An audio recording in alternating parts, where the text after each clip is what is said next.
আমরা গৃহিণীরা কম বেশ সবাই ইন্ডাকশন চুলা ব্যবহার করি। দীর্ঘদিন চুলাটা ব্যবহারের ফলে এই কঠিন দাগটা বসে যায়। তোমাদের সাথে আজকে আমি দুটি টিপস শেয়ার করব। 2 নম্বর টিপস হলো, দীর্ঘদিন যদি তোমরা এই চুলাটা ব্যবহার করো, এই কঠিন দাগটা আর বসবে না যদি তোমরা আমার টিপস ফলো করো। প্রথমে আমি চুলাটা পরিষ্কার করে দেখাবো, কি দিয়ে পরিষ্কার করেছি 1 মিনিটের মাথায়, সেটা তোমাদের ভিডিওর শেষে দেখাবো। নম্বর টিপস, যেটার কথা আমি বলছিলাম, প্রতিদিন রান্নার শেষে আমি চেষ্টা করি চুলাটা ঠান্ডা হয়ে যাওয়ার পর 1 চামচ বিক্সল দিয়ে 1 চামচ ভিম লিকুইড দিয়ে পরিষ্কার রাখার চেষ্টা করি। দেন 2 চামচ ভিম লিকুইড দিয়ে মাজনি দিয়ে হালকাভাবে স্ক্রাব করে নিব।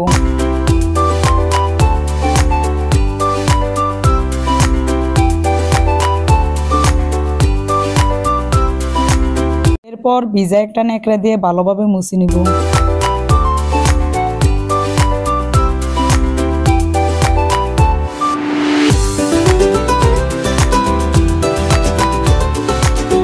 টিস্যু দিয়ে মুছে নিব।